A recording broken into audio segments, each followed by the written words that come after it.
کہ خبردار آئندہ میرے بیٹے عبداللہ کی اس نشانی کے کسی کام میں دخل نہ دینا۔ سارا مکہ جناب عبد المطلب کو دیکھنے آیا ہوا تھا۔ ابو لہب نے اپنی توہین محسوس کی، مگر کیا کر سکتا تھا، مجبوراً پیچھے ہٹنا پڑا۔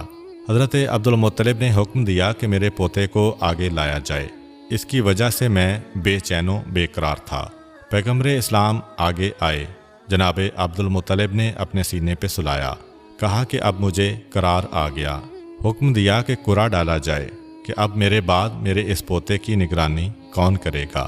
قرعہ ڈالا گیا، حضرت ابو طالب کا نام آیا۔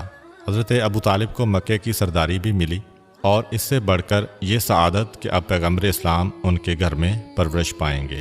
ایک مرتبہ حضرت ابو طالب کو آگے بلایا اور قریب بلا کر وصیتیں کیں، اور سب سے پہلا عہد یہ لیا کہ خدا کی قسم کھا کر یہ عہد کرو کہ اگر میرے اس پوتے پہ کسی وقت کوئی مصیبت کا وقت آیا تو تم اپنے مال، عزت، جان اور اولاد تک کو قربان کرنے سے گریز نہیں کرو گے۔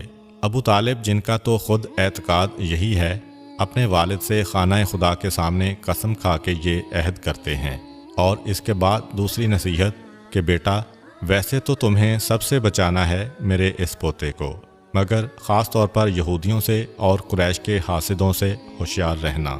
حضرت ابو طالب نے عہد کیا کہ میری جان و اولاد سے بھی زیادہ قیمتی ہے میرا یہ بھتیجا۔ حضرت ابو طالب کے ہاتھ میں پیغمبر اسلام کا ہاتھ دیا، اس کے بعد آواز دی کہ اے قریش والو، کیا میرا تم پر کوئی حق ہے یا نہیں؟ سارے قریش نے کہا کہ آپ کی وجہ سے ہم صاحب عزت ہو گئے، آپ کی وجہ سے سارا عرب ہمارا احترام کرنے لگا، آپ کا ہمارے جان و مال پہ حق ہے۔